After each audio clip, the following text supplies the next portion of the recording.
Pode começar a gravação, Luiz, você me avisa.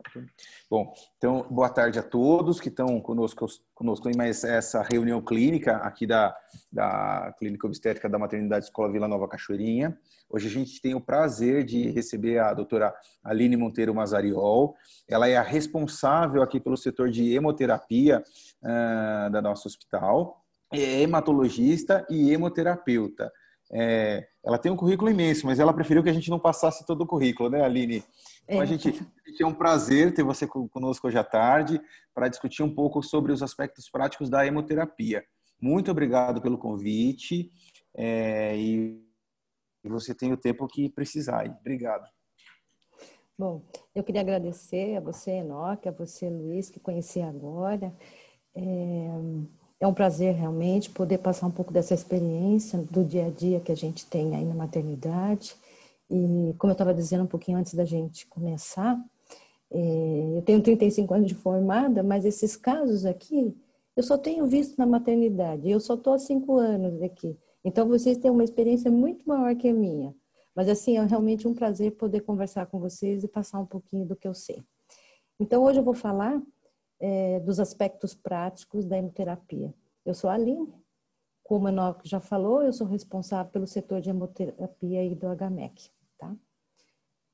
Então, como legenda, né, dessa nossa conversa, eu gostaria de falar um pouquinho da legislação, das requisições de hemocomponentes e das modalidades de transfusão, dos tipos de hemocomponentes, dos gatilhos, de como é a nossa agência transfusional e um caso clínico.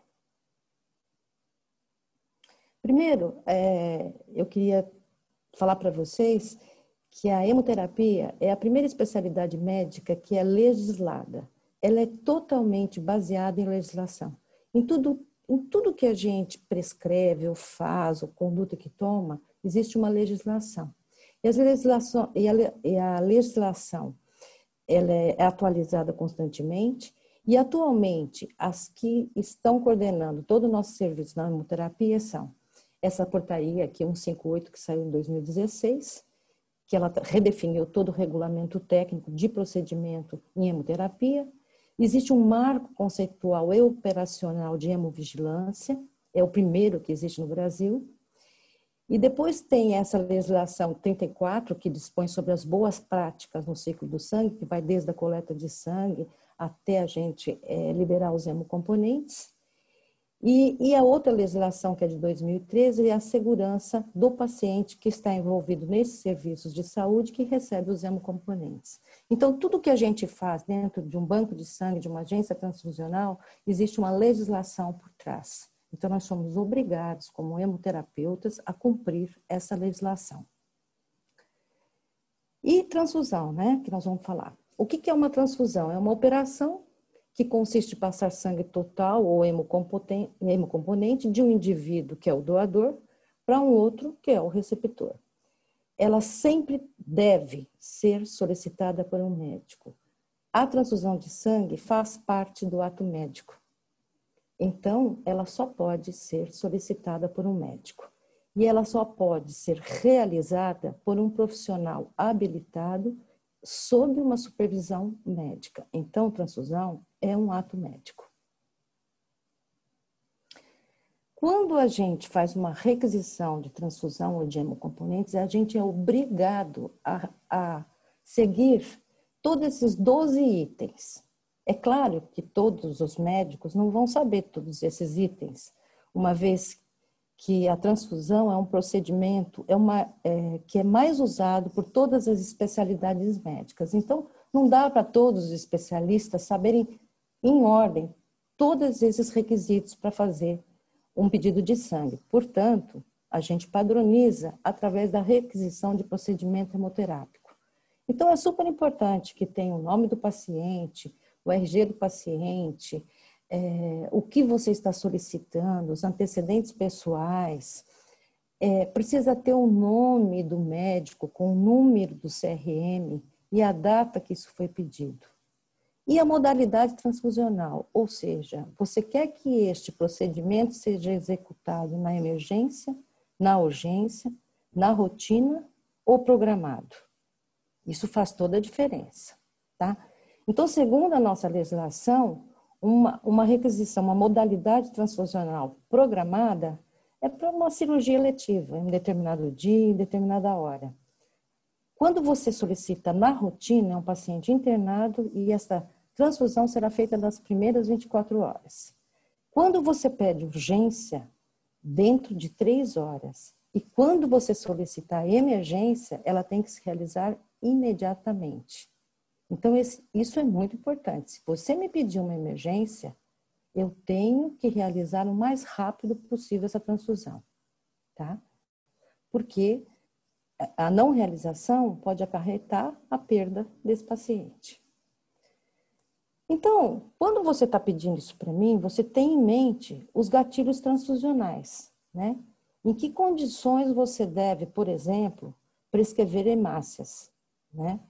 Então, o gatilho transfusional para a gente, quando você tem uma anemia crônica, é de 5 gramas por decilitro. Se for uma anemia aguda, 7 gramas de hemoglobina. Isso significa o quê, se a gente for falar em hematócrito? É 3 vezes o número da hemoglobina. Então, se eu tenho uma hemoglobina de 5, eu tenho um hematócrito de 15. Esse é o gatilho para eu transfundir um paciente crônico. E uma anemia aguda, o gatilho 7 gramas, ou um hematócrito de 21. Claro que a gente sempre tem situações clínicas que não são mensuráveis. Então, tem situações em que eu não tive tempo de pedir um hematócrito. E eu tenho que acreditar que o médico que está avaliando essa paciente está dizendo que ela tem uma hemorragia aguda, né? Normalmente, as hemorragias agudas têm um sangramento superior a 10 ml por quilo de peso em 1 hora. Nessa situação, eu não vou ter um hemograma para confirmar a hemoglobina desse paciente. É uma hemorragia aguda e eu tenho que transfundir na emergência. Existem alguns fatores agravantes para esses pacientes, que são, por exemplo, aterosclerose cardiovascular, alguma doença pulmonar aguda ou crônica, ou então quando eu tenho um pós-operatório imediato de uma cirurgia de revascularização, quer dizer, eu tenho situações agravantes e que eu tenho que respeitar clinicamente a indicação do meu colega. Então, se você me pedir uma requisição com uma modalidade de emergência, eu vou ter que cumprir, tá? E como que é esse concentrado de hemácia? Concentrado de hemácia é essa bolsa aqui, olha, tá? Ela tem um volume que é variável de 220 ml a 280 ml, isso é padronizado, e ela tem um hematócrito entre 50% a 80%. Ela normalmente é armazenada entre 2 a 6 graus de temperatura, e a validade desta bolsa é entre 35 a 42 dias e vai depender do anticoagulante que eu tinha na bolsa de coleta, tá? Então, uma solução preservadora, ela me dá 42 dias. Só CPDA1, por exemplo, me dá 35 dias. Mas o que é mais importante de tudo isso? Quando eu transfundi uma unidade de concentrado de hemácias, o que eu espero do meu paciente, né? Ou para o meu paciente? Num paciente de 70 quilos, a elevação da hemoglobina em 1 grama, ou de 3 a 4% no hematócrito. Então, cada bolsa vai me elevar 1 grama. Isso é importante, num paciente de 70 quilos. Eu sempre tenho que saber a diferença entre os filtros. É obrigatório por lei que eu use um filtro para macroagregado, que é esse filtro aqui. E este filtro aqui é um filtro especial, que ele retém leucócito, tá? Bom, eu tinha uma situação, né, que eu estou fazendo um pedido médico, e qual é o gatilho? Eu falei de hemácia, agora eu vou fazer o gatilho para transfusão de plaquetas. Em primeiro lugar, eu preciso saber por que eu tenho uma plaquetopenia, né? Por que eu vou lá, pego um hemograma com 50 mil plaquetas, com 20 mil plaquetas? Qual é a causa da plaquetopenia? Se chama plaquetopenia, é porque eu tenho um número reduzido de plaquetas. E esse número reduzido de plaquetas foi por falência medular. A medula não está produzindo plaqueta. Então, eu tenho 2 situações de transfusão, a profilática ou a terapêutica. A terapêutica é aquele paciente que chegou para mim com menos de 50 mil plaquetas e está com sangramento ativo. Eu vou transfundir. Não tenho o que discutir. E a profilática é para evitar um sangramento.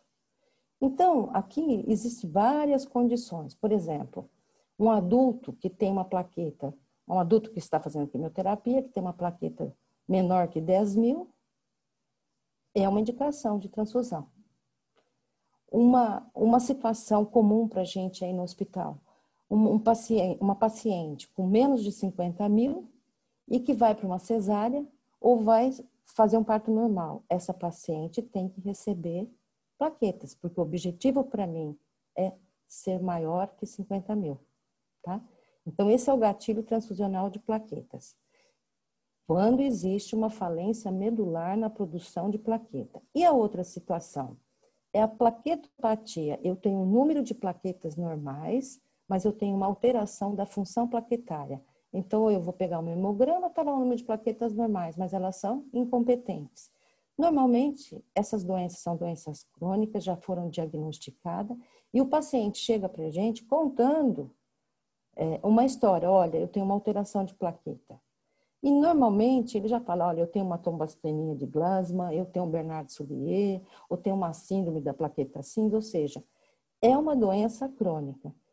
Ele tem uma plaquetopatia. Este paciente vai ter que receber plaquetas, independente do número. E como que são as plaquetas? As plaquetas, elas são armazenadas numa temperatura ambiente, mais ou menos 2, né? 22 graus, mais ou menos 2 graus, e sob uma agitação constante. E tem uma validade de 3 a 5 dias e vai depender da bolsa plástica que acondiciona essa plaqueta. Isso aqui, para você ter um exemplo, é bem controlado numa agência transfusional a temperatura da plaqueta, tá? Eu tenho o gráfico nas 24 horas, a temperatura que essa plaqueta foi submetida. Qualquer escape dessa temperatura de 22 graus me inativa, eu tenho que desprezar essa plaqueta. Nós temos duas modalidades de plaquetas. Plaquetas randômicas, que são originárias de um doador voluntário de uma unidade de sangue total, ou então aquele doador específico que faz uma doação automatizada por aférese, tá? A plaqueta randômica, ela tem um volume de 40 a 70 ml e ela tem um número de plaquetas na bolsa de 5,5 vezes 10 a décima. Já a aférese, ela tem um volume de 200 a 300 ml e tem um número de plaquetas de 3 vezes 10 a décima primeira. Então, eu tenho muito mais plaqueta que na aférese. Como é que é a dose de plaqueta? Então, eu faço o seguinte, né? Isso aqui sempre foi uma questão bastante discutida pelos hematologistas, que ninguém nunca conseguiu padronizar de uma forma adequada quantas plaquetas a gente tem, quanto eu tenho que transfundir. Na prática, o que a gente faz? Uma unidade dessa plaqueta randômica para cada 10 quilos de paciente. Ela eleva de 5 a 10 mil plaquetas no hemograma. Ou então, você pode dar uma padronização, né, uma unidade padrão, que é de 4 a 6 unidades de plaquetas randômicas, tá? Por quê? O que eles estão fazendo? Aqui eles estão garantindo que eles estão dando 50 mil plaquetas para um paciente, que é o nosso limite de sangramento, entendeu? Mas é muito difícil a gente padronizar, cada paciente é diferente e a gente não consegue fazer uma testagem que seja eficiente, porque a plaqueta é extremamente esperta. Ela vai para a lesão aonde está havendo sangramento, ela não fica na circulação. Então, você quando vai medir, né, quando você vai colher um hemograma, essa plaqueta que você tem no hemograma não é normalmente a plaqueta que está funcionante naquele indivíduo. Porque se eu tenho um sítio de lesão com sangramento, as plaquetas vão tentar tamponar. Tá bom? Bom, então como é que funciona aí no HMEC, né? A gente tem um paciente que teve uma anemia e a gente precisa fazer uma requisição e para isso... Oi? Oi, doutora. Tudo bem? Oi. Oi. É o Luiz. Oi. Deixa eu falar Fala. uma coisa. A gente costuma ir fazendo umas perguntinhas no meio. Podemos fazer uma perguntinha? Claro, pode sim, claro. Pode fazer. Então, eu tenho algumas dúvidas aqui, eu fiz umas anotações. Eu queria perguntar, porque a senhora falou dos gatilhos, né? Uhum. Existe algum Eu vou voltar gatilho? lá, então. Tá. Tá, pode falar. Existe algum gatilho para cirurgia eletiva? Por exemplo, nós vamos fazer uma esterectomia numa paciente eletiva, né? E quanto de HB a gente precisa ter para fazer uma transfusão, por exemplo, prévia, antes da cirurgia? É a mesma coisa? Mesma coisa, Tá, então a paciente está tá? com HB de 9, vai fazer uma esterectomia, não tem indicação de Não fazer precisa. transfusão prévia. Não, não tem. Sabe o que que acontece? É muito complicado, porque são muitas especialidades que fazem a transfusão. E aqui você tem que levar em conta o anestesista, tá? O anestesista olha para você e fala assim, tudo bem, eu sei que o seu gatilho é 7, mas eu não anestesio se ela não tiver acima de 8. Uhum. Na prática é isso que acontece, tá?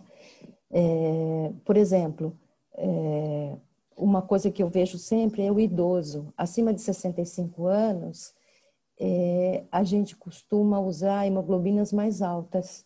Então, se você chegar para mim, olha, Aline, eu vou fazer uma esterectomia numa pacientinha de 65 anos, ela é diabética, então ela está com 9. Eu gostaria de deixar essa hemoglobina acima de 10. Eu não vou ser contra essa indicação, tá? Então, eu acho que a gente tem que respeitar muito essa sensibilidade do médico que acompanha a paciente, tá? E é realmente muito difícil, na prática, a gente avaliar todos esses casos. Às vezes, a gente tem uma não conforme numa agência transfusional porque eu liberei uma transfusão dessa paciente que está com 9, por exemplo, tá? Só que eu acho que você é o paciente, você conhece a clínica da paciente e eu preciso respeitar essa sua avaliação, tá? E por um outro lado, você tem que confiar em mim, que na hora que você tiver uma necessidade de uma transfusão, eu vou ter esse sangue lá. E é somente a gente conversando muito a respeito desses gatilhos e existindo esta confiabilidade na agência transfusional, é que você vai ter segurança para operar essa paciente com 9. Aconteceu isso, acontece frequentemente com as plaquetas. Aí eu estava conversando com, eu me esqueci o nome, e na sexta-feira, a respeito daquela paciente, da Bárbara, e ele falou, Aline, mas você tem como armazenar essa plaqueta aí na agência? Eu falei, tenho. Mas é um produto raro. Eu falei, não, mas a gente tem um agitador, a gente tem uma temperatura controlada de 22 graus, e se você me disse que vai colocá-la na mesa agora, se só me espera liberar, dizer, olha, as plaquetas estão aqui ou estão subindo, né? Esse time. E a gente conversando, e você sabendo que tem a plaqueta ou o hemocomponente lá na agência, eu te dou muito mais segurança para, eventualmente, você postergar essa transfusão e só transfundir realmente na hora que, clinicamente, você sentir que ela precisa. Tá bom? Isso era, eu até emendando a outra pergunta que eu ia fazer, bem relacionada às plaquetas, né? Porque a gente ouve às vezes as pessoas falarem que plaqueta não se faz reserva de plaqueta por causa dessa questão do tempo de armazenagem, que a plaqueta, né, vence muito rápido, tem essa questão dos 3 a 5 dias que a senhora falou e tal. Como que funciona isso? Existe reserva de plaqueta? A gente pode pedir uma reserva? Como que funciona isso? E complementando essa questão da plaqueta, a plaqueta também tem as mesmas provas cruzadas que a gente faz de tipo de sangue, por exemplo, a plaqueta do O positivo é diferente da A negativo? Como que funciona essa questão? Isso é legal. Então, Aline, e só complementando a pergunta do Luizão, porque acho que aí você fala o que a gente tem aqui dentro, o que vem de fora, se você vai falar da plaqueta e das hemácias, quanto tempo, a gente tem isso, e às vezes a gente pede um sangue rápido, fala, não, mas a gente quer essa transfusão agora, esse concentrado não, mas a plaqueta vem não sei da onde, se você puder falar nessa sua fala também, como funciona, o que a gente tem aqui dentro, o que vem de fora, acho que seria...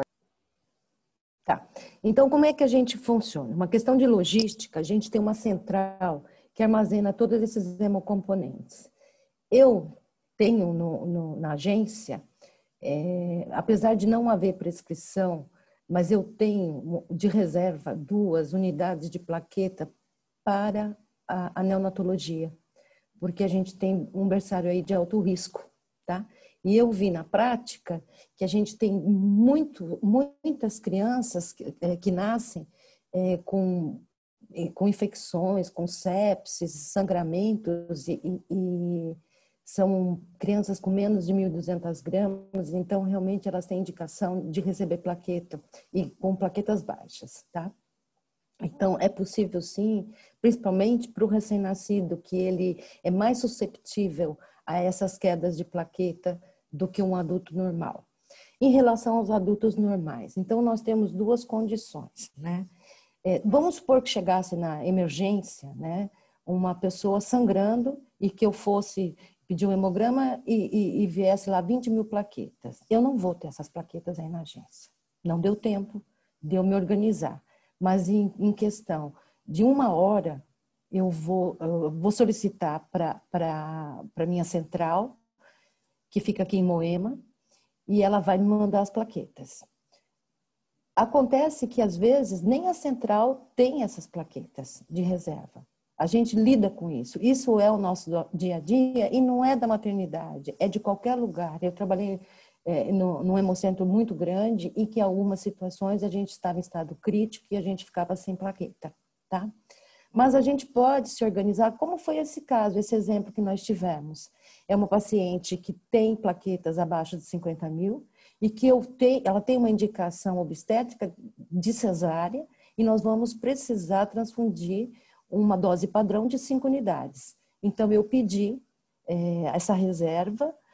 Quem tem que fazer é o médico do paciente, vai até a agência, fala, olha, libera as plaquetas para a paciente, é urgente, precisa, e ele vai mandar para a agência, e na agência vai esperar a sua ordem de transfusão, tá? E ela fica lá na agência.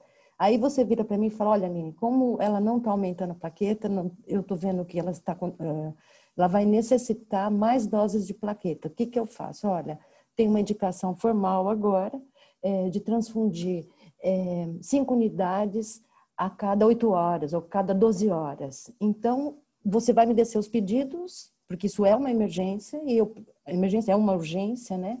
E eu vou ter que transfundir, tá? E eu vou ter que arrumar essas plaquetas para ela. E eu vou reservar na minha agência. Em algumas situações críticas a gente não vai ter, mas na maioria das vezes a gente vai ter sim, tá? Em relação a BO, RH e compatibilidade de plaquetas, as plaquetas só expressam os antígenos ABO, elas não expressam RH. Então, na superfície da plaqueta, eu não tenho RH, tá? Então, tecnicamente, ela não sensibilizaria as mamães, né, RH negativas. Mas, toda vez que eu faço plaquetas, ela fica numa suspensão de plasma. Porque na hora de eu realizar a operação de retirar as plaquetas do sangue total, eu vou usar uma centrifugação leve, tá?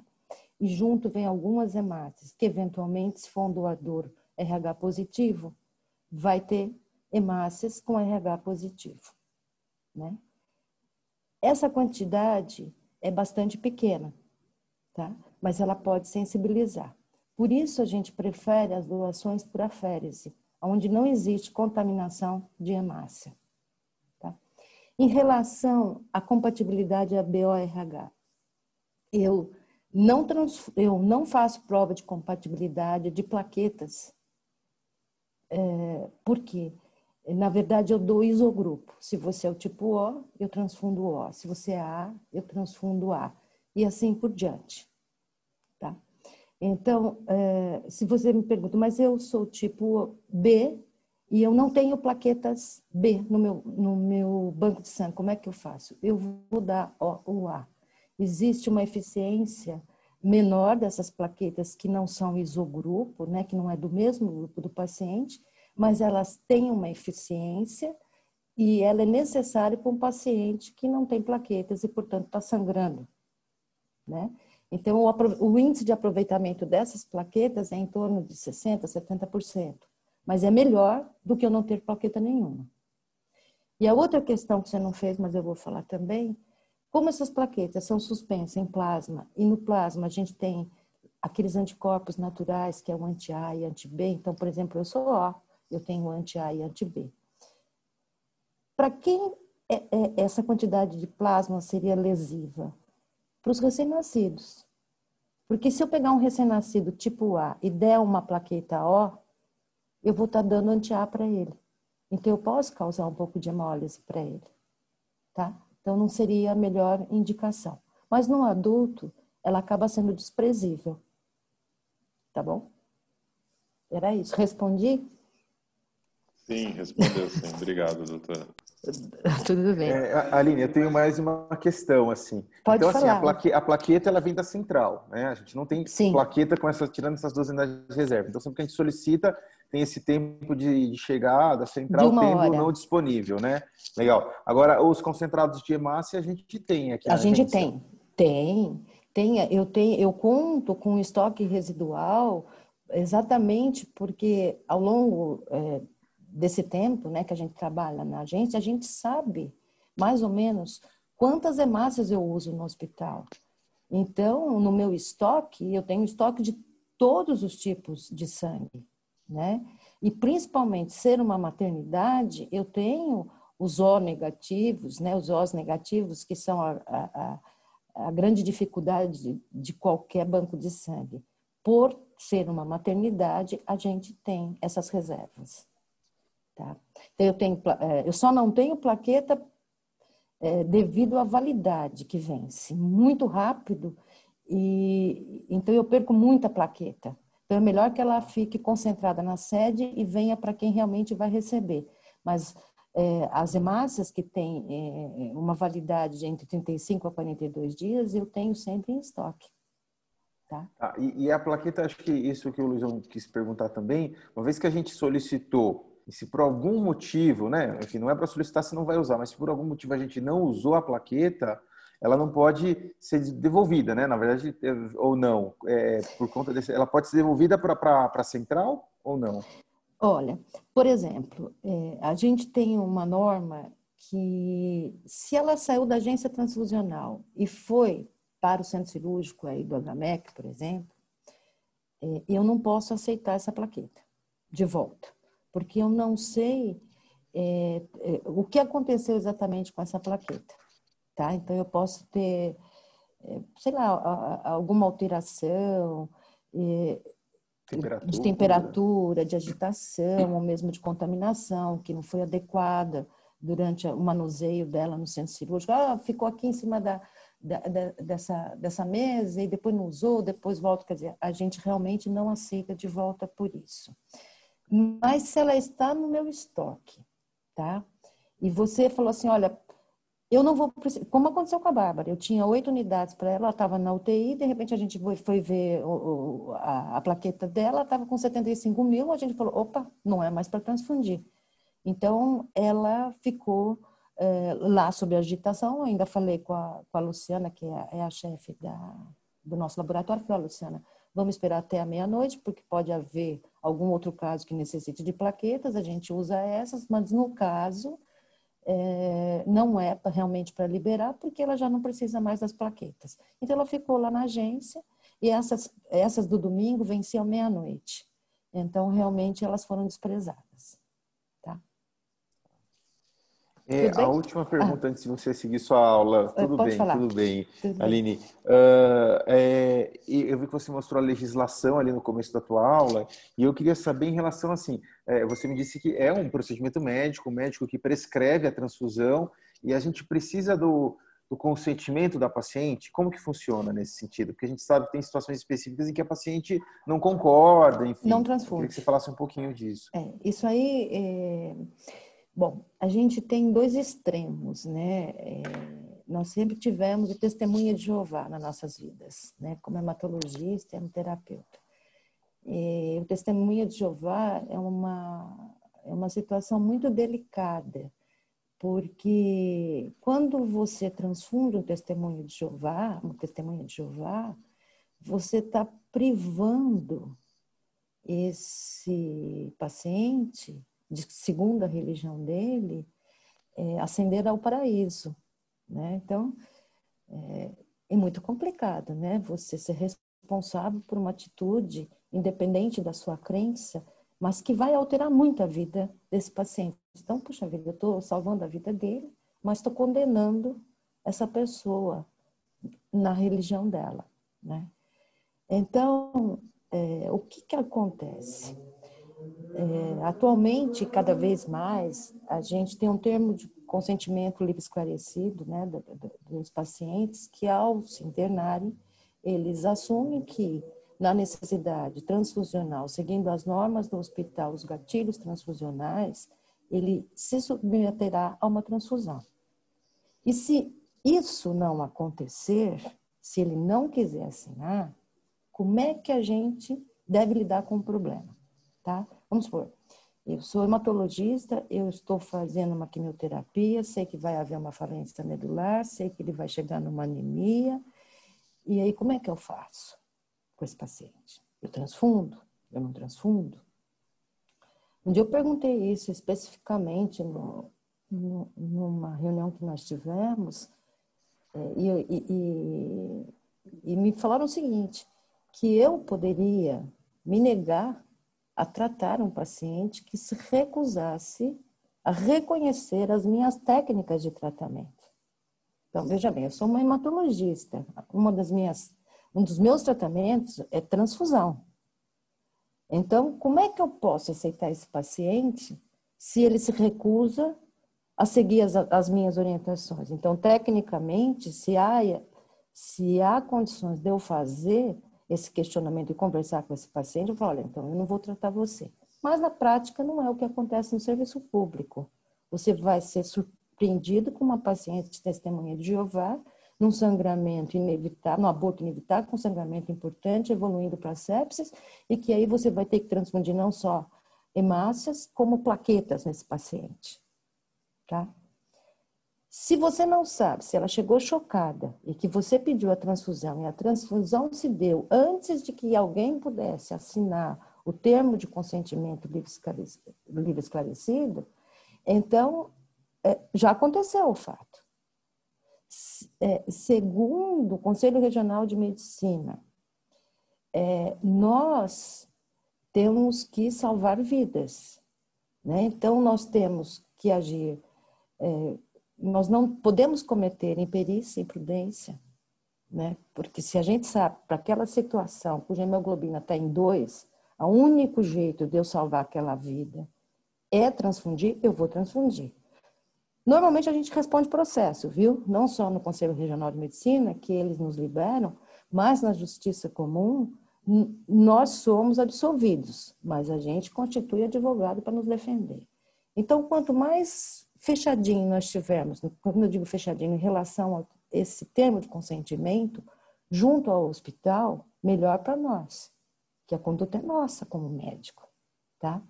Então, é bastante complicado, merece uma atenção especial da administração e do departamento jurídico do hospital para esses casos em que a paciente se recusar a ser transfundida. Aí, na maternidade, eu nunca tive nenhum caso que se recusasse, tá?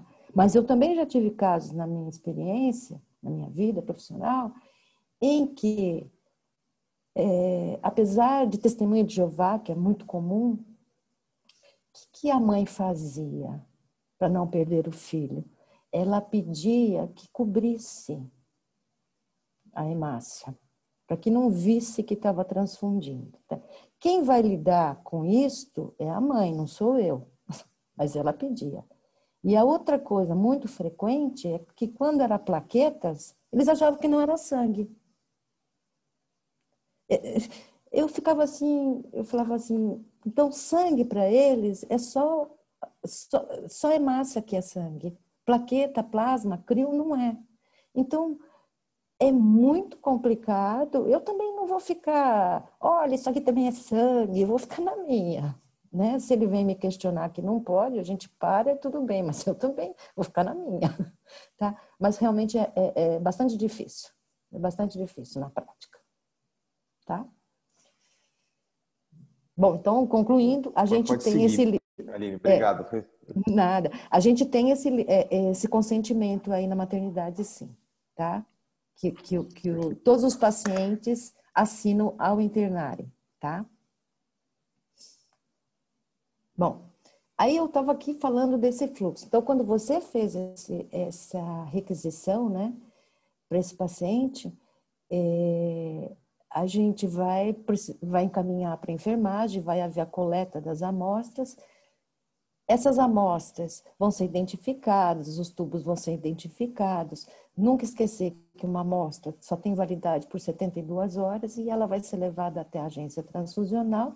Na agência transfusional tem todos os trâmites, que depois liberará um hemocomponente que vai chegar até o paciente. Então, como é que isso funciona? Você pediu o sangue, né, coletou as amostras, e aí chegou na agência. Essa aqui é a agência transfusional aí do HMEC, ela fica depois do pronto-socorro em Reformas. Você vai até o final do corredor, tem uma escada, você sobe, é aqui que está a agência transfusional. E esse aqui, à direita, é o laboratório, tá? Bom, então chegou uma amostra e um pedido, tá? Então eu tenho que checar muitas coisas, se é a paciente, se é a Gabriele mesmo, se nos tubos estão identificados. Tem gente que coloca só o primeiro nome, não posso aceitar. Tem gente que não coloca quem coletou, tá vendo? Esse aqui tem a Ana Silvia que coletou. A data que coletou é super importante. Para eu saber quanto tempo tem essa amostra, que como eu falei, ela só tem validade por 72 horas, tá? Então tem que estar tudo muito bem identificado. Aí, na parte de trás, no verso dessa requisição, tem que horas o pedido foi entregue lá na agência, por quem foi entregue, quem recebeu. Então, toda vez que um médico pedir, põe seu nome, seu CRM, a data e o dia do que você está pedindo, para a gente mais tarde saber se você foi atendido a contento, tá? Tem gente que fala assim, Aline, você não transfundiu. Daí eu vou atrás do pedido e mostro, olha, ele chegou aqui agora, por isso que eu não transfundi, tá? Então, continuando, o que eu faço lá? Então, você me pediu sangue e agora eu fiz uma coisa rápida aqui para mostrar para vocês como é simples esse negócio de fazer tipagem ABO, RH direta e reversa. Primeiro termo, né? Tipagem ABO, RH direta. Eu faço diretamente nas hemácias que você está me dando. E o que é reverso? É quando eu infiro a tipagem do paciente através do soro dele, tá? Que é o plasma dele sem os fatores de coagulação. E o que eu preciso para fazer isso? Eu preciso desses sorotipos aqui, ó, anti-A, anti-B, anti-AB, tá? E esse aqui é uma tipagem simples que a gente faz. Quando eu falo direta, são esses tubos aqui, ó, tá? E é fácil, você vai ver como isso aqui é fácil. Você vê que nesse tubo azul, eu estou fazendo anti-A, tá? E ele reagiu. No anti-B, ele não reagiu. No anti-AB, ele reagiu. E no anti-RH, ele reagiu. Pronto, ele é um A positivo. Olha como isso é simples, tá? E eu faço isso de forma indiretamente no plasma dele. Olha, ele não tem anti-A. Claro, porque senão ele se matava, né? Como é que ele podia ter anti-A? Ele só tem anti-B, que são os anticorpos naturais. Isso é simples de fazer. Está aqui, ó, é visível, né? Então, quando chegou a amostra dessa paciente lá na minha agência, eu fiz essa tipagem. Isso aqui vai demorar em torno de 30 a 40 minutos, todo o processo, porque é bastante grande. Então, eu faço a tipagem ABO direta e reversa do paciente. Eu faço a pesquisa dos anticorpos irregulares. Todo mundo fala, é o cumbis do recém-nascido, é o cumbis da mãe, é o cumbis disso. Gente, a gente só tem dois tipos de cumbis, o direto e o indireto. O direto é que eu uso a hemácia deste paciente. E o indireto é que eu uso o soro desse paciente. É de uma forma indireta que eu faço o cumbis. E para isso eu preciso de células conhecidas, que eu tenho um banco de sangue. Tá? Então, quando a gente fala cumbis direto, eu estou testando a hemácia diretamente daquele paciente. Eu quero saber se o cumbis dela é direto. O que você quer saber, na verdade? Se na hemácia daquela paciente eu tenho um anticorpo fixado, que é capaz de lisá-la. Então, é o cumbis direto positivo. E quando você fala indireto, quer dizer que aquele paciente tem um soro que tem anticorpos que é capaz de hemolisar outra hemácia. Tá? E essa é a diferença do CUMES direto e do CUMES indireto. Eu preciso fazer. Então, quando você me pediu, eu fiz a tipagem, a pesquisa de anticorpos irregulares. Peguei uma bolsa de sangue que tem que ter, na etiqueta dela tem que ter todas esses 12 itens, é obrigatório por lei. Então, aqui tem tudo. Tem o nome de quem coletou o sangue, quando, como, a temperatura, o tipo do sangue, que exames sorológicos eu fiz. Não adicionar medicamentos, tem gente que gosta de colocar soro fisiológico para transfundir sangue em criança, isso não pode ser feito. Você não pode, em momento algum, violar nenhuma dessas linhas aqui. Tá? Peguei a hemácia. Aí eu vou fazer a prova de compatibilidade. O que eu vou fazer? Eu vou pegar soro dessa paciente e hemácias dessa bolsa aí. E vou ver se elas são compatíveis, se não houve hemólise, né? E para isso, deixa eu voltar aqui. Opa! E para isso eu tenho que retipar todo mundo de novo. Eu retipo a bolsa, eu retipo o doador, eu faço a tipagem, pesquisa de anticorpos e a prova de compatibilidade. Então isso aqui tudo é demorado, isso aqui leva em torno de 30 minutos. Então quando você pedir em emergência, você tem que levar em conta que eu vou demorar 30 minutos, no mínimo, para liberar esse sangue para você. E quando que eu sou obrigada a fazer a prova de compatibilidade? Quando eu faço transfusão de células. E quando que eu faço transfusão de células? Hemácias e granulócitos. Plaquetas não preciso. Plasma não preciso e crio não preciso. Tá? Depois que eu fiz tudo isso, eu anoto o dia que eu fiz isso, o número do hemocomponente, o tipo do hemocomponente, a hora que eu fiz esse teste e quem fez. Isso é importante para a gente fazer a rastreabilidade. Você viu que no banco de sangue tudo é rastreável. Desde a requisição, quem coletou a amostra, que horas que coletou, quem recebeu, quem confirmou, quem fez todos esses exames e e eu tenho 2 funcionários sempre em cada plantão, porque um faz e o outro checa. Então é difícil ter algum erro. Depois que eu fiz tudo isso, nosso sistema hoje está todo computadorizado.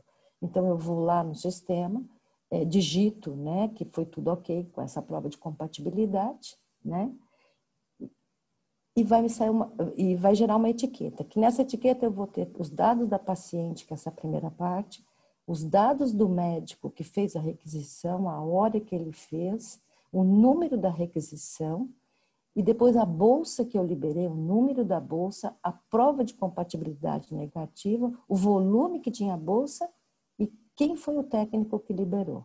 Eu gero 2 etiquetas, uma vai presa na hemácia e a outra vai ficar presa no prontuário impresso do paciente, para eu mais tarde poder rastrear a bolsa que ele recebeu. Então você vê que é bastante moroso.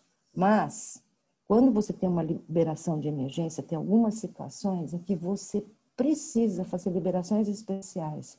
E que são, por exemplo, eu tenho uma anemia hemolítica cuja prova de compatibilidade é positiva. Significa que eu não posso transfundir aquele sangue. É muito comum em pacientes com anemia hemolítica que têm anticorpos quentes. Então, essa transfusão de concentrado de hemácios incompatível, em algumas situações, ela tem que ser realizada, porque o paciente está com menos de 3 gramas de hemoglobina. Ou eu transfundo, ele vai ter uma falência cardíaca. Vou gerar uma transfusão que mais tarde vai hemolizar? Em parte, sim. Mas é importante que você saiba que tem essa modalidade transfusional, que é o quê? Eu justifico que ele tem anticorpos quentes, que eu não consigo achar um sangue que seja compatível e que você está ciente disso e que nós 2 estamos liberando esse sangue para esse paciente. Isso acontece na maioria das vezes até a droga imunossupressora começar a fazer efeito. Normalmente a gente usa corticoide, mas é uma situação que acaba acontecendo nas nossas vidas. E a outra situação é que você está tendo um sangramento tão agudo, tão importante, num volume tão alto, que você precisa fazer essa transfusão sem as provas de compatibilidade, tá? Então, você, como médico da paciente, autoriza a transfusão e eu libero, porque eu também autorizo.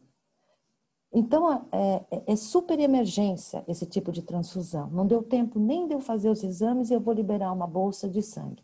No caso da maternidade, especificamente, por ser uma maternidade, eu libero sempre O negativo, para não correr o risco de liberar um RH positivo para uma mamãe que seja RH negativo. Enquanto eu estou liberando as primeiras bolsas para você na situação de emergência, eu continuo fazendo as provas de compatibilidade. E aí eu já vou ter esses testes realizados na terceira e quarta bolsa, por exemplo. Então, eu dei O negativo, mas a paciente é um AB positivo, então ela podia receber qualquer tipo de hemácia. E aí, então, eu começo a liberar o sangue compatível com a paciente, tá bom? Então, essa é uma liberação especial que tanto o médico da paciente quanto o médico da agência vão ter que liberar, tá? Por isso que a gente vai ter que assinar, colocar o nosso CRM, e às vezes que a gente manda essa liberação de emergência, né? Os médicos falam, não vou assinar isso não. Eu falo, mas, meu Deus, isso não é tão emergente, como que você não vai assinar? Não, você tem que assinar, nós dois estamos sendo responsáveis por esse ato agora, que é emergente, tá? Então, eu já assinei muito, porque eu já tive muita anemia hemolítica, tá? Doutora, posso interromper de novo? Pode, pode. E duas coisas que eu queria perguntar em relação a essa questão dessas situações, né, dramáticas, de emergência e tal. Como que funciona a questão de infusão de sangue sob pressão? Porque eu já vi essa situação, né, do anestesista na hora do desespero começar a espremer lá a bolsinha de sangue, botar um pressurizador para tentar que as hemácias entrem mais rápido. Não. Então, assim, não se justifica porque você está fazendo uma lesão de estoque. Normalmente, hemólise, pressão sobre a hemácia, você está lesando essas hemácias. Então, a força que você está fazendo nas hemácias, você está comprometendo o resultado. Se você estava esperando que uma bolsa fosse subir 3% de hematócrito, ela não vai, porque você está hemolizando com o trauma que você está fazendo. Uma das coisas que eu peguei hoje não existe tanto, essa mania de pacientes de aquecer o sangue, tá? Eu peguei muito isso. Que eles, principalmente cirurgia cardíaca, eles, o que faziam? Né? Eles pegavam o soro fisiológico, punham no banho-maria, aqueciam e faziam o equipo da transfusão entrar, cortavam, né, o soro fisiológico que estava quentinho e colocava lá. Olha, o benefício disso tudo não foi comprovado. Fato é que para aquecimento de sangue existem protocolos, sim, principalmente as cirurgias cardíacas, por estímulos dos nódulos, né, na hora que você está reinfundindo o paciente, onde as trocas volêmicas excedem a 2 volemias, você precisa realmente de um aquecimento do sangue. Mas não se justifica na maternidade, no volume que a gente faz aquecimento e nem pressão para transfusão de sangue. Tá? Então, e aproveitando também nessa situação dramática que a gente também, eu tenho dificuldade até de entender isso, como que funciona essa questão do número de concentrados de hemácias versus o número de plaquetas versus crio? Para quantos concentrados de hemácia eu dou? Existe esse gatilho? Por exemplo, a partir do momento que você dá 5 concentrados de hemácia, você obrigatoriamente tem que dar mais 1 ou 2 bolsas de plaqueta, 1 ou 2 bolsas de crio? Existe alguma coisa nesse sentido? Existe sim, só que eu não gostaria de dar um número para você agora, porque eu sei que houve uma pequena mudança e eu não quero que vocês guardem o número errado. Mas, normalmente, a gente precisa repor plaquetas depois da troca de uma volemia, tá? Mas eu gostaria, na segunda aula, eu prometo que eu trago direitinho esse cálculo para vocês, para não haver erro do que a gente está falando aqui, tá? Legal. Porque senão depois a gente vai começar a pedir, em alguma situação e as agências onde as pessoas trabalham vão recusar. Então, eu quero ver isso normalmente. Mas existe sim esse cálculo, tá? É que a gente não tem muitos grandes traumas, né, na maternidade, mas tem sim, tá? Eu vejo para você, tá bom? Bom, vamos continuar aqui? Então, assim, existem situações que nem essa que a gente está discutindo agora, que há liberação sem testes pré-transfusional, tá? E, então, como eu estava falando agora para o Luiz Felipe, então, essa situação onde a clínica do paciente justifica a emergência, a existência dessa liberação descrita no serviço existe, porque nós temos um comitê transfusional e nele está prevista essa situação de emergência. Esse termo de responsabilidade, o consentimento assinado pelo médico prescritor, por isso que vai esse consentimento para o médico. E sempre ter em mente, como eu estava falando, que as provas pré-transfusionais serão finalizadas. Então, quando você pediu as primeiras 2 bolsas, eu estou terminando os testes com o sangue da paciente. Então, até o final, nos primeiros 30 minutos, 40 minutos, eu já vou ter o tipo da paciente, compatibilidade, então eu já vou ter hemácias compatíveis com a paciente, tá? E nunca esquecer que nós sempre seremos responsáveis pelas consequências do ato transfusional, tá? Sempre. Então, continuando, agora nós vamos falar de um caso clínico, tá? O caso clínico aqui que nós vamos falar eu pus VLS, mas a gente sabe que o nome dela é outro. É Bárbara, né? É bom que todo mundo conheça. Ela tem 19 anos, uma primigesta, ela era acompanhada no Pirituba, na UBS em Pirituba, e ela não teve nenhuma comorbidade durante essa gestação, e ela tinha uma gestação de 38 semanas, ela também não tinha nenhum antecedente familiar ou gestacional, e ela tinha apenas um dado clínico, um sangramento discreto de gengiva, que é um negócio bastante difícil da gente levar em conta, porque às vezes a gente, não tendo plaquetopenia, escova os dentes de uma forma mais brusca e acaba tendo um pequeno sangramento. Então, nem sempre o sangramento discreto de gengiva significa plaquetopenia, mas foi a única coisa que ela referiu. Essa paciente, em fevereiro, tinha 127 mil plaquetas no pré-natal. Ela tinha todas as sorologias HIV, sífilis, hepatite B e C negativas, tá? Aí o que aconteceu? Quando ela internou, ela tinha uma plaquetopenia, tá? É uma plaquetopenia de 30 mil. E isso assustou, né, o residente que estava vendo essa paciente. Deixa eu te fazer uma pergunta, Aline, antes de você seguir no caso.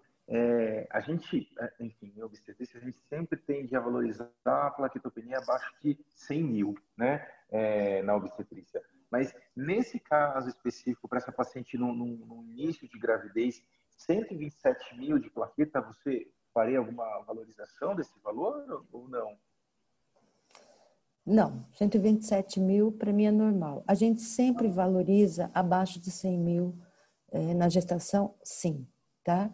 É um indicador quando a gente fala de plaquetopenia para gestantes, porque a gente vai falar um pouquinho daqui a pouco, mas elas têm uma plaquetopenia dilucional, tá? Então, esse 127 mil, para mim, não é significativo, mas abaixo de 100 mil passa a ser significativo, sim, tá? Então, essa paciente tinha essa plaquetopenia de 30 mil. Então, o que fazer com essa paciente? Ela não tinha nenhuma clínica, nenhuma queixa, nenhum exame alterado, né? Então, quando a gente pensa em plaquetopenia, a gente pensa assim que a gente tem plaquetopenia porque a gente tem uma diminuição de produção, então a gente tem uma diminuição de megacariocito na medula e ela pode ser adquirida por toxicidade infecciosa ou farmacológica, ou ela pode ser congênita. Por exemplo, uma mutação do receptor da tromboetina. Essa história congênita não é o caso dessa paciente, porque ela tinha plaqueta normal em fevereiro, tá? A outra situação que eu posso ter plaquetopenia, então um número diminuído de plaquetas, é uma produção normal de plaquetas e um aumento da destruição dessas plaquetas na periferia, por IgG. Em que situações a gente tem isso?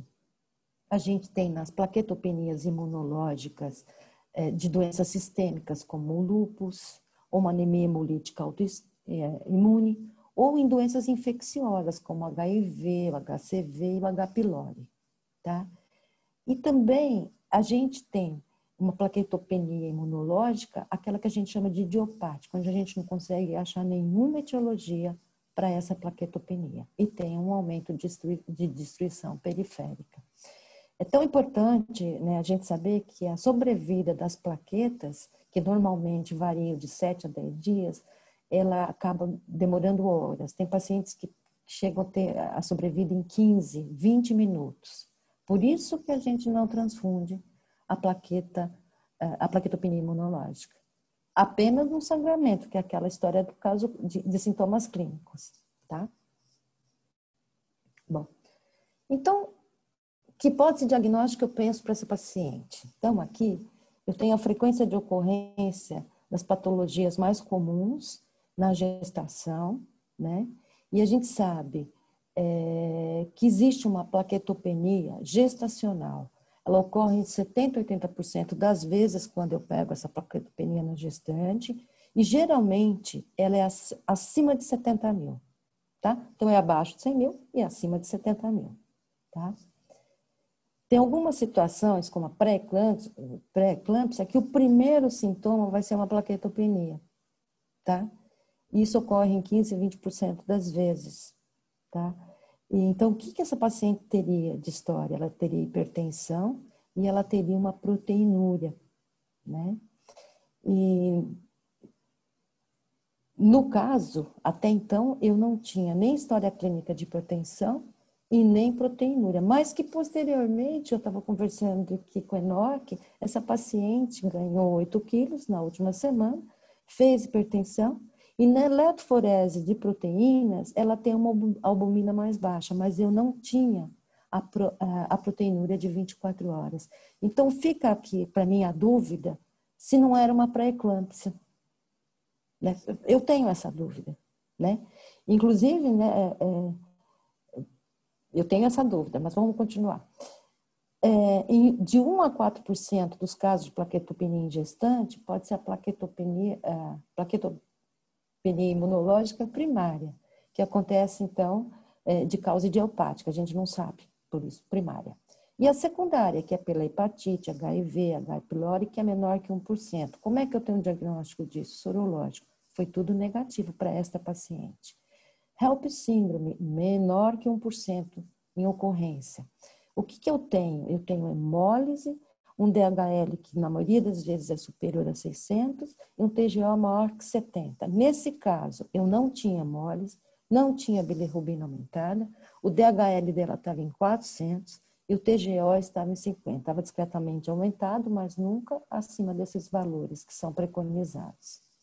E uma outra entidade, que é a esteatose aguda da gestação, que eu particularmente não conheço, mas sei que para a gente fazer o diagnóstico você tem que achar algum desses sintomas aqui, que são dor abdominal, vômito, encefalopatia, hipoglicemia, ácido úrico elevado, transaminases bem elevadas, creatinina, bilirrubina elevada, leucocitose, coagulopatia, e na biópsia, no final, uma biópsia hepática com esteatose, que não era o caso dessa paciente. Então, ficou para a gente aqui, se pensar nessa paciente, uma plaquetopenia pré-eclâmptica, que foi realmente o que a gente ficou na dúvida, que a gente não conseguiu saber, não conseguiu finalizar, ou uma plaquetopenia primária, idiopática, né? Mais tarde, eu consegui verificar também que ela teve um PCR que foi aumentando durante a internação dela, mas aumentou e depois acabou normalizando. Então, fica difícil a gente pensar numa infecção bacteriana, que também é uma das causas de descompensação plaquetária em pacientes que têm uma plaquetopenia imunológica idiopática. Bom, então nós ficamos com a pré-eclâmpsia e com a PTI. Então, como essa paciente evoluiu? Como é que eu manejo, né, tudo isso? Ela tem sangramento? Não, essa paciente não tinha. Ela vai realizar cirurgia ou parto? Porque se ela for realizar cirurgia ou parto, eu vou ter que saber que tipo de cirurgia que ela vai fazer. Se for de médio porte, eu vou querer que as plaquetas sejam superiores a 50 mil, assim como o parto. Se ela for fazer uma cirurgia de sistema nervoso central, vai ter que ser acima de 100 mil. Se ela for fazer algum procedimento oftalmológico, vai ter que ser acima de 100 mil, tá? A gente tem que considerar o tratamento dessas gestantes se as plaquetas são inferiores a 30 mil e ela tem uma gestação superior a 36 semanas. Normalmente, na prática, clinicamente, o que eu faço?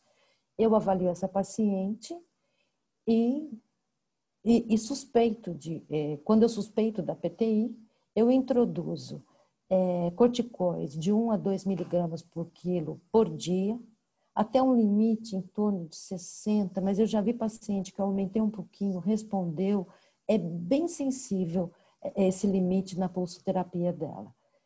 E depois que essa paciente normalmente adquire uma dose imunossupressora que é em torno, na maioria das vezes, 60 miligramas por dia, ela estabiliza, ela eleva as plaquetas em torno do 4º dia, 3º, 4º dia, até um pico.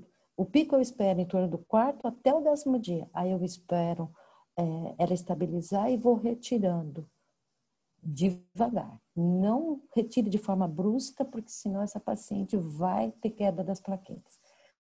Se não respondeu à pulsoterapia com corticoide, eu faço imunoglobulina intravascular, 1 grama por quilo, numa dose única, e se ela não respondeu, eu vou repetir. Em algumas situações, não respondendo nem a corticoide, nem a imunoglobulina, eu associo os dois. Bom, a gente sabe dos nossos problemas nisso obter imunoglobulina. Um dia eu fui na farmácia do HMEC e pedi imunoglobulina para uma gestante. Quando ela viu a quantidade, ela falou que não tinha. E que não tinha previsão de receber. Então, a previsão, mesmo que ela faça o pedido, quanto tempo nós podemos esperar para fazer, para ter essa imunoglobulina? Enfim, é uma coisa para a gente pensar daqui para frente, se a gente não pode ter uma dose importante, porque a gente tem bastante paciente com plaquetopenia, né? E tem outra, e a imunoglobulina seria bastante importante da gente ter acesso. E outra coisa que eu tenho que saber para manejar essa plaquetopenia imunológica, no caso. No parto, o nosso objetivo é 50 mil plaquetas. E ela tinha essa plaquetopenia, a questão de 10 dias de diagnóstico pela gente, né? Confirmado com hemograma. Então, eu não sabia se era uma eclâmpsia, uma pré-eclâmpsia, ou se era uma plaquetopenia imunológica. E eu sabia que ela tinha menos que 50 mil. E ela tinha uma indicação obstétrica de resolver essa gestação. Então, o que a gente fez? A gente pediu plaqueta, transfundiu essa plaqueta, ela fez a cesárea, ela ficou bem, o bebê ficou bem, foi para a UTI. Na UTI, ela continuou recebendo corticoide. Eu tinha um colega que estava lá, resolveu dar até um pulso de Solumedrol. Ela respondeu super bem, ela ficou com 75 mil plaquetas. No domingo, a cesárea foi na sexta-feira. No domingo, ela já estava deambulando, já foi tirada a sonda e ela teve alta para a enfermaria. Então, foi um caso bastante difícil. É difícil a gente transferir uma paciente nessas condições. Então, aprender a manejar essa paciente vai ser bastante importante para todos nós, né? E como esse desfecho foi extremamente satisfatório, a gente se anima, né, de começar a avaliar de uma forma mais criteriosa todos os pacientes e me restou ainda nessa evolução a dúvida, né, de que é uma pré-eclâmpsia ou não era uma pré-eclâmpsia, tá? Eu ainda acho que ela é uma plaquetopenia imunológica, que é um diagnóstico clínico. Mas eu realmente, depois que eu encontrei essa proteinúria, eu fiquei um pouquinho preocupada, com essa paciente, vale a pena a gente avaliar de uma melhor forma o caso e ver o que a conclusão que a gente chega. E, bom, e era esse caso que eu queria falar. Eu queria saber se alguém tem alguma dúvida. Oi, doutora, eu tenho um Oi. monte aqui, eu posso passar a tarde toda Pode fazendo falar. perguntas. Pode perguntar. Antes de eu falar alguma coisa, a Larissa, nossa residente, ela mandou aqui uma mensagenzinha que ela está cuidando dessa paciente enquanto ela está internada, porque ela ainda está internada, e ela queria fazer algum comentário. Larissa, Que ótimo. vira para Queremos você saber a as câmera plaquetas que não dela está hoje. virada. E aí Não? Vai lá. Eu estou vendo, a Larissa é um avental. Você está filmando, tá de costa. Aí, agora sim. Tá bem? Tá me vendo? Sim. Tá, sim, pode falar. Tudo bom, doutora? Tudo E bem. eu sou a Vilma do Cachoeirinha, eu tô acompanhando a Bárbara junto com o doutor Braga. Isso. Há 2 dias com essa paciente. O que está acontecendo com a Bárbara? Clinicamente, ela está estável, ela não tem nenhum tipo de sangramento, não teve nem gengivorragia, epistaxe, ela está bem. Só que o que está acontecendo? Os parâmetros dela, laboratoriais, estão todos piorando. Ontem ela estava com uma plaqueta de 26 mil, hoje ela foi para 21 mil e o DHL dela está aumentando. Então era 600, agora está 700 e alguma coisa.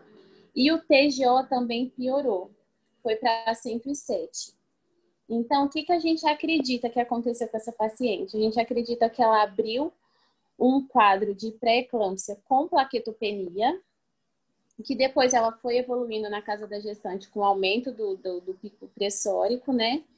E aí, depois do parto, ela desenvolveu uma HELP síndrome. Então, a gente acha que foi mais ou menos isso que aconteceu. Aí, hoje, doutora, com o doutor Braga, a gente estava discutindo se havia necessidade de deixar o corticoide ou se a gente já poderia fazer esse desmame. Por quê? Porque a pressão dela não está ficando controlada. Então, a gente acha que o corticoide está piorando a pressão dela. Então, a gente até pediu uma avaliação hoje da clínica para ver se... Eu concordo com você, Larissa. Eu estava conversando com o Enoque, exatamente, essa proteinúria me chamou muito a atenção, tá? E essa hipertensão que ela começou a fazer, esse ganho de peso. Então, eu realmente fiquei... depois eu fui avaliando e fiquei com essa pré-eclâmpsia. Então, o que eu acho? Que pode tirar o corticoide, porque ela não está respondendo. Ela tá com... Quanto que ela está de corticoide? Com 80.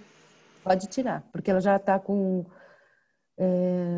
7, 14, já está com 21 dias, tá? Já passou, 21 dias não, está com... Não, dá menos, dá... Não, 7, 14, já passou dos 10. Né? Então, se o pico dela era de 7 a 10, então ela já não está respondendo. Não. Não está. Então, a gente fica mais realmente com pré-eclâmpsia, né? Sim. Eu acho que a gente pode fazer essa proteinúria de 24 horas. Você já tem essa proteinúria de 24 horas? Não, ainda não. Ela é fundamental, porque hoje eu estava vendo, a eletroforese de hemoglobina, ela tem hemoglobina não, de albumina, de proteínas totais. Proteínas totais e frações, o que a gente percebe? Que ela tem uma albumina de 2,7, uma coisa... Então, é muito baixo. Então, ela está perdendo realmente proteína. Então, a gente... Então, voltando, eu tiraria o corticoide. Fazendo um dia. E viria essa questão da proteinúria. Como é que vai ficar? E aí, não sei como que a gente vai fazer. O que você sugere com a eclâmpsia dela? Mas ela não deveria ter resolvido se fosse uma eclâmpsia? Então, hoje, doutor, eu discuti também esse caso com o doutor Henry, que eu aproveitei que ele estava na maternidade hoje, né? Ele falou que era esperado uma piora mesmo dos parâmetros depois do parto.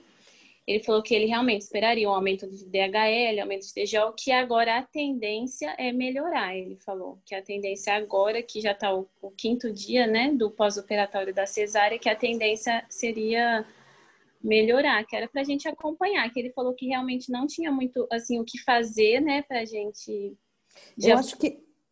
sabe, e quanto que ela tem de hemoglobina hoje? Tava 6,7, diminuiu. E bilirrubina, direta e indireta? Esse valor estava normal. De bilirrubina total estava 0,57, se eu não me engano. Tudo normal. Então, você não está tendo hemólise, tá? Pelo DHL, estava aumentado o DHL dela. Sim, mas o DHL, olha, antes estava em 400, mas veja bem. Por que você está tendo o DHL aumentado, então? Porque você não está tendo hemólise. Então, mas eu imaginei Né? que ela...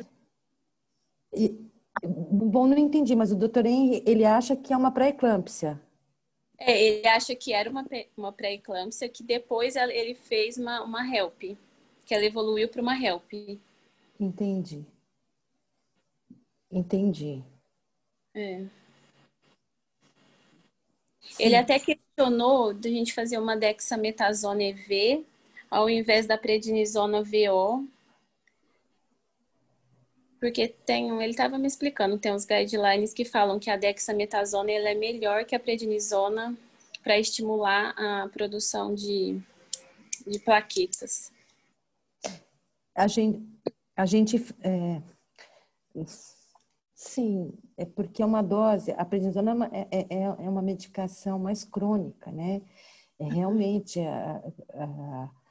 seria para estimular a produção de plaquetas, mas eu assim não tô, eu ainda não consigo fechar esse caso não, eu não sei, Enoque, o que você acha disso? Eu não tô Pensando conseguindo. aqui, viu, Aline, na verdade, primeiro assim, o Henry é um dos grandes estudiosos de pré-eclâmpsia que a gente tem aí na casa, enfim, tem uma experiência larga, mas realmente, Larissa, é um caso difícil. A sensação que a gente teve inicialmente era, claro, era uma plaquetopenia que a gente não entendia muito bem a causa dessa plaquetopenia, né, Aline? E de repente, assim, ficou claro para a gente que ela abriu um quadro de pré-eclâmpsia, né? Sim, ficou na indicação da... Isso, fez edemaciou, enfim, ela fez uma pré-eclâmpsia.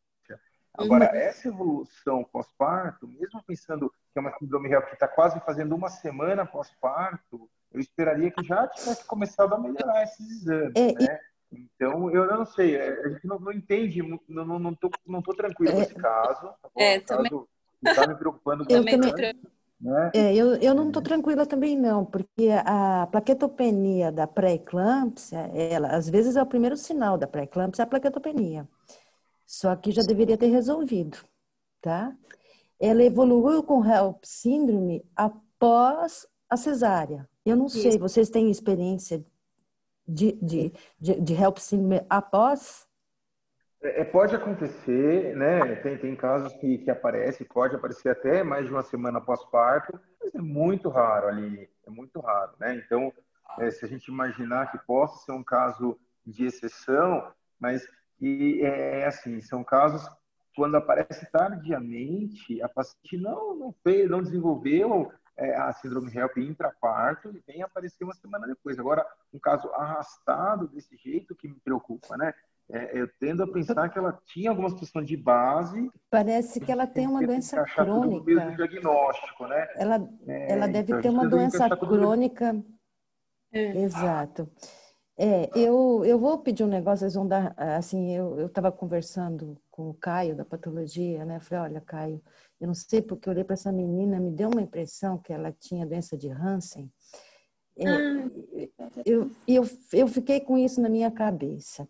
Então, só para a gente afastar, né? Daí o Caio virou e falou assim, Aline, a gente precisava afastar também alguma infecção de medula. Apesar de que aqui ela tem TGO. Larissa, você tem ideia de quanto que é hoje TGO, TGP? Tenho, doutor. Hoje ontem o TGO estava 107. Está aumentando. Isso ontem. Está aumentando. Aí eu vi ela à tarde, aí ontem à noite eu pedi e vi hoje de manhã. Aí diminuiu, tava 70 e 77 e 74. A mesma coisa, mas quer dizer, antes estava 50 na UTI, agora tá 70, né? Parece E o mesmo HB-HT dela tá como, Larissa? 6,7. Ela falou agora, Gabi. 6,7. É. Dá a Também sensação mesmo que ela está tendo um consumo sem um instrução, consumo. né, Aline? Consumo de HB, HT, plaqueta, sem instruir, Sem né? destruir, porque não tem bilirrubinas. Então, isso para mim fala contra a HELP síndrome, entendeu? Ela está consumindo. E PCR, você tem PCR dela hoje? Deixa eu ver se eu tenho aqui. Hoje, o PCR eu não lembro de cor. Vamos ver. Eu lembro que eu vi um de 44. E depois ele começou a cair novamente. Ai, PCR eu não tenho PCR dela. Mas acho que o PCR não estava me chamando a atenção, viu? Assim, o PCR não era uma coisa que estava muito alterado. Ele era bem normalzinho, fez um pico e depois caiu. Bom, eu continuo pensando que ela tem ou uma infecção crônica ou uma doença sistêmica. Quando eu discuti esse caso também com a Ludmila da UTI, a gente pensou em hipotireoidismo, pensou em lúpus, Isso. Eu vi. pensou em antifosfolípide. Você pensou tudo isso também, né? Tudo isso vocês descartaram, né, doutor? Citomegalovirose, vocês descartaram. O FAN dela veio negativo. Eletroforese de hemoglobina também não veio nada de alteração, né? Isso. E que vocês pediram. É. TSH livre não tinha também alteração, né? Realmente, o que mais que a gente pode... E ela não conta nenhuma história, né, Larissa? De Não, ter nada de. febre, tremor, Eu até nada. ela tinha ido viajar para algum lugar diferente. Se ela foi, ela falou que não. Ela sempre morou aqui em São E a Paulo. pressão dela tá estável, Larissa? Não, não está estável, doutora. A pressão não está controlada. Ela está fazendo picos de 16/10, 15/10, não passa disso. Quando ela tá boa, tá 14/9. Não, então isso já fica no... É, É. então, na Puxa verdade, vida. é. Hipertensão maligna. Eu Agora, pus aqui. agora vamos fazer o seguinte, Larissa. Eu acho que foi interessante. A gente tá falando com a Aline sabe Uhum. desse caso. A gente vai ter que. Eu vou conversar também com o Henry, viu, Aline? E a gente vai te ligar para discutir de novo esse caso. Ah, tá bom. Então, Tá. É, Olha, não tem não tem dúvida que é um caso grave, viu, Larissa? Acho que essa informação que você trouxe é importante para a gente, enfim, alinhar. Não acho, talvez, né, Aline, acho que não tem indicação de receber plaquetas nesse momento, não está com suplemento não, ativo, nesse mas é um momento caso não tem, é que clínico. A gente clínico mas é um caso muito grave. Ela está no posto 2, é isso, tá, Larissa? Depois a gente vai conversar sobre esse caso, mas alinhar para tomar uma decisão, tá bom? tá bom, doutor. Tá bom. Obrigada, viu, doutor? Tá bom, Imagina, obrigado, obrigada a viu? você, Obrigado pelo Larissa. retorno. Bom, como a gente vê, esses casos são realmente muito difíceis. Você viu que a gente está aqui, já nasceu o bebê, já teve alta do UTI e a gente continua sem saber exatamente qual é o diagnóstico. Enfim, e mais uma vez, vou reforçar aqui, antes da gente terminar aqui essa aula, de que nessas situações, que são situações de emergência, a gente trata clinicamente o paciente, né, como aconteceu aqui. E já aconteceram todos os eventos, né, dessa paciente e a gente continua sem saber qual o diagnóstico. Mas, enfim, alguém tem mais alguma dúvida? Eu tenho, doutora. Queria fazer uma Então outra vamos. pergunta. Diga. É uma coisa mais genérica, assim, sobre como funciona a questão de doação de sangue, né? Se isso é gratuito, se é voluntário, se alguém paga, se alguém recebe. Como que funciona isso, em linhas gerais? Se a senhora pudesse falar um pouquinho para a gente. Então, aqui no Brasil, a doação é voluntária, altruísta, não remunerada, tá? Ela não pode ser remunerada. Isso é como eu falei, hemoterapia tem legislação, e isso é obrigatório ser seguido. E o que acaba acontecendo na prática? Quando os pacientes são internados, recebem sangue, em hospitais particulares, o banco de sangue acaba cobrando um valor por unidade transfundida. Isso sempre foi uma questão de muita discussão.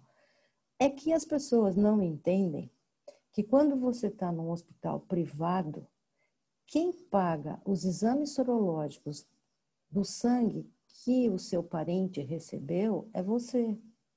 Então, por exemplo, você vai pagar todos aqueles exames que eu falei que são obrigatórios por lei serem feitos, que vai desde a tipagem ABO, RH do paciente, até os testes sorológicos, que a triagem vai fazer HIV, vai fazer HTLV1, hepatite, Chagas, todos esses exames sorológicos, mais a prova de compatibilidade, mais a tipagem da bolsa, mais a tipagem do paciente, tudo isso tem um custo. É esse o custo que é cobrado dos pacientes que recebem sangue em hospitais privados, tá? Ao contrário dos hospitais públicos, onde quem custeia tudo isso é o Ministério da Saúde, tá? É o nosso SUS, na verdade. É o SUS que custeia tudo isso. Então, por isso a dúvida, às vezes, que as pessoas acham que se pagou para transfundir. Não, que comprou o sangue. Não, você não comprou. Você pagou os exames que foram feitos no sangue. Porque quem doou o sangue, que foi um doador voluntário, não recebeu absolutamente nada para receber aquele sangue, tá? Isso tudo foi bem documentado na legislação. Na década de 90, quando a gente teve a epidemia na década de 85, na verdade, para frente, né? Que a gente teve a epidemia de HIV, onde muitos lugares do mundo, do Brasil, se recebia para doar sangue. Então, a partir daí, por que foi proibido receber qualquer tipo de benefício com a doação? Porque a pessoa, ao fazer a triagem clínica para a doação de sangue, quando ela era investigada sobre hábitos da sua vida, comportamentos de risco, ela não negasse, porque o objetivo dela na doação era, na verdade, receber uma remuneração, tá? Então, foi por isso que foi proibido, né?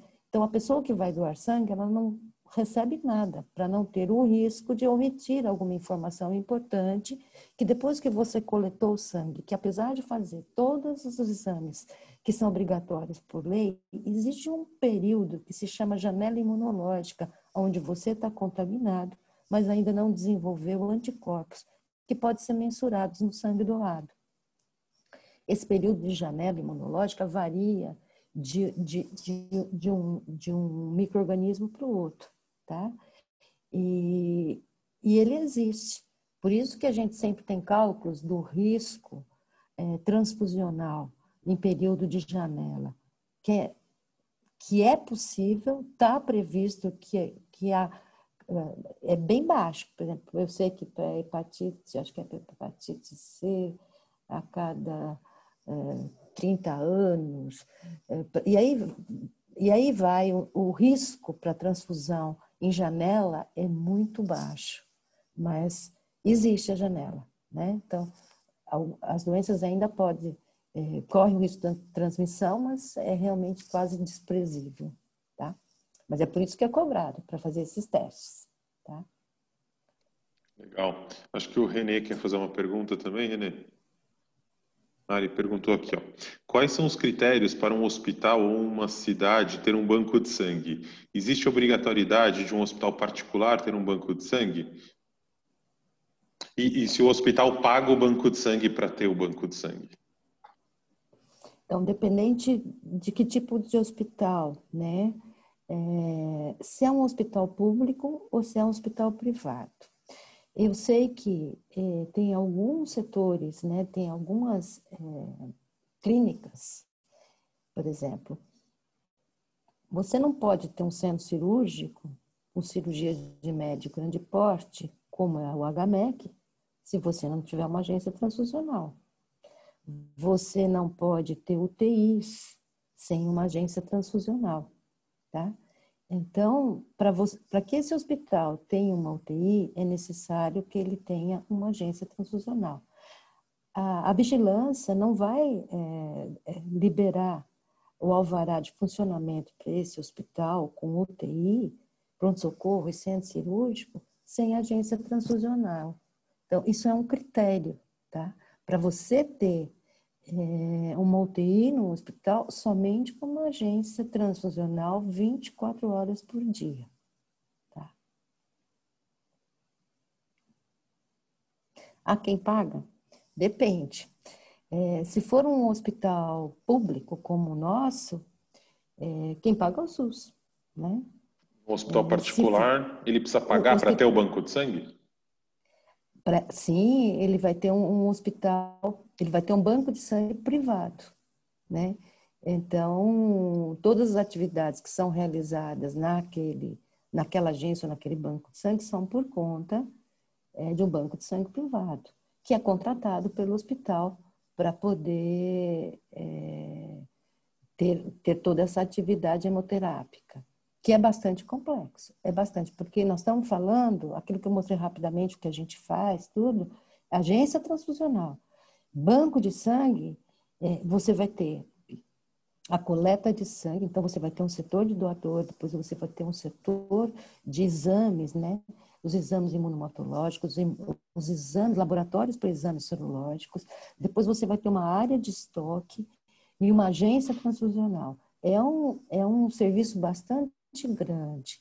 Tem muitos bancos de sangue que, conforme as características do hospital, o tamanho do hospital, eles têm apenas uma agência transfusional, como é o nosso caso.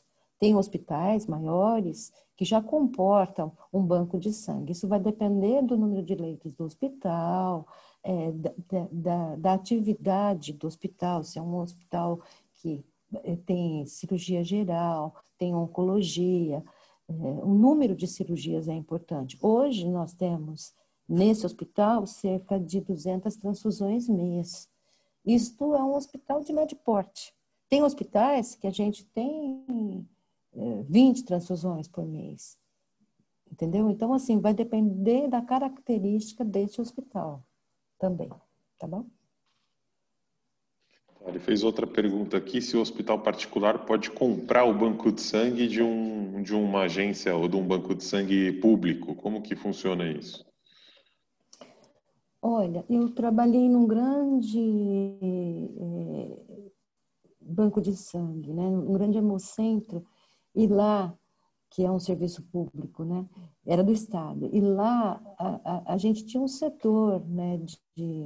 Era uma fundação. A gente tinha um setor que realmente era contratado em hospitais. Eu acho que eles não é que ele pode ser 100% privado, na verdade, ele não é 100% SUS, né? E aí você teria dois destinos para o sangue SUS. O sangue SUS só pode ser mantido num hospital para ser transfundido em paciente SUS. Eventualmente, se o paciente que está lá é um paciente que tem um convênio médico, alguma coisa, ele vai receber esse sangue, mas com outros critérios de pagamento, porque ele não vai ser via SUS, tá? Então, eles têm uma tabela de fornecimento de sangue para esses hospitais mistos, que são públicos, que tem sangue público, então são públicos e privados. A gente no interior tem muitos hospitais, as maternidades são assim, né, públicas e privadas, ela atende convênios médicos e também pacientes SUS. Tá? Mas tem um setor de venda em hospital público. O que a gente acaba não vendo na prática é um banco de sangue privado fornecer sangue para paciente SUS, porque o custo realmente é muito difícil de você conseguir equilibrar esse banco de sangue no final. Você tem que ver que parte do custo SUS ser baixo no quesito banco de sangue, ele é baseado no fato de que muitos profissionais que atuam na cadeia do sangue são concursados públicos, tá?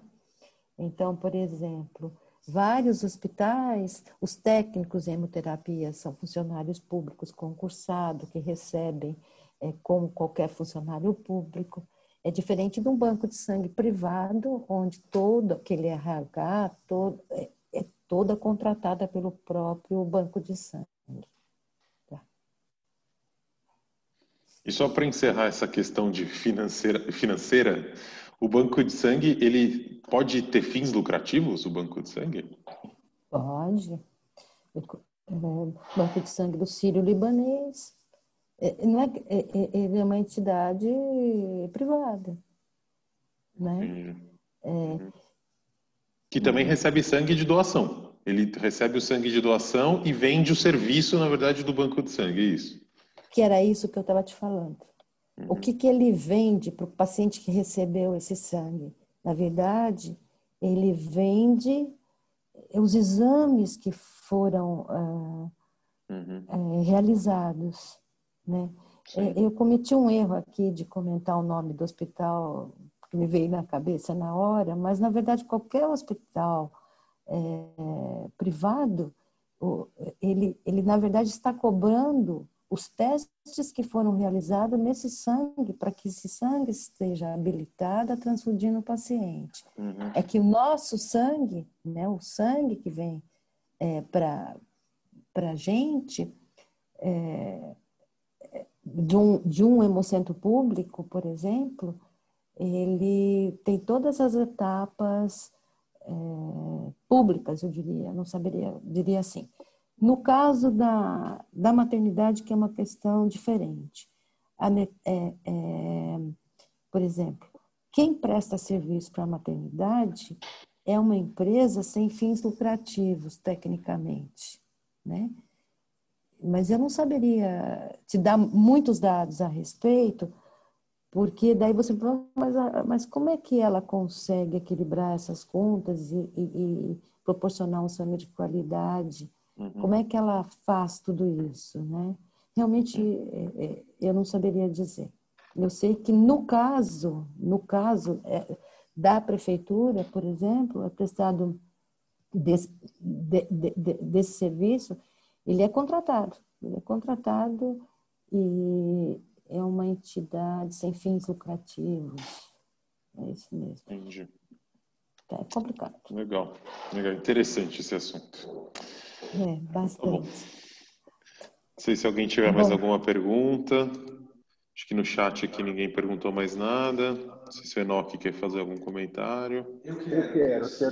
Em primeiro lugar, Aline, agradecer mesmo a tua aula, foi muito boa. Eu acho que, na verdade, ela só deixou a gente mais curioso de alguns temas que a gente quer discutir com você. E aí, publicamente, eu vou fazer o convite, né? Na verdade, eu assumi a coordenação há relativamente pouco tempo, e muitos capítulos do nosso manual de diretrizes clínicas já estavam confeccionados, já estavam andando. Mas pensando aqui durante a sua aula e até conversando com o Luiz, é um capítulo que a gente não tem dentro do nosso manual. Apesar de a gente estar com os prazos um pouquinho apertados já para a entrega do manual, eu queria te pedir para escrever sobre essa aula que você deu para a gente, um capítulo para eu incluir no nosso manual de diretrizes clínicas da obstetrícia, né? Então, se você topar, te convidar para escrever isso que você mostrou para a gente na tua aula aqui, como um dos capítulos do nosso manual. Tá bom? Claro, vai ser um prazer, escrevo sim. A gente podia incluir o diferencial com mais regrinhas, eu acho. O que vocês acham? Da pré-eclâmpsia, como que a gente faria o diagnóstico, o que você acha disso, não? Que a gente discute. Eu acho que sim. A gente tem um capítulo um pouco nessa linha, mas assim, com foco obstétrico, né? Mas eu acho que esse da hemoterapia que você mostrou hoje, esse não tem, eu tenho certeza. Né? Não, meu enfoque aqui é só... meu enfoque aqui, na verdade, é a plaquetopenia mesmo. E aí a gente pode colocar, então, como só diagnóstico diferencial, né, essas doenças aqui, bacana, porque senão não dá para falar de todas elas, você tem toda a razão, e não seria eu a pessoa indicada. Isso mesmo. Não por isso, porque eu até já tenho um capítulo a gente meio pode... nessa linha, mas eu acho que é mesmo isso, aspectos práticos da hemoterapia, e aí eu acho que pode entrar sim a plaquetopenia, com certeza. Cabe muito bem dentro desse capítulo. Tá, perfeito. A gente pode entrar, o que eu hoje não falei, porque senão ficava muito extenso, pode entrar o CRIO, que a gente não falou quando a gente usa, né? e o plasma, que a gente não usa. Mas, enfim, mas a gente Bom, vai ser um prazer. A outra questão é que a gente está com os prazos um pouquinho apertados. Quanto tempo vocês têm? Bom, uma semana. Vai pro canal. Final de setembro é o prazo de entrega do manual. Eu consigo estender um pouquinho os dias aí, mas eu acho que é um material que você já deve ter um pouco esboçado, talvez. Tenho editado, sim. Dá pra gente ver isso aí, eu mando para você na próxima semana, porque você me pegou nas férias, mas umas férias em pandemia é meio complicado, né? Então eu vou estar... Não, e a gente vai se falando, vocês entram em contato por WhatsApp, alguma coisa assim, e a gente vai conversando, vai ser um prazer realmente. Foi muito agradável conversar, dar essa aula, conversar com vocês e ver que a gente não está sozinho quando tem plaquetopenia.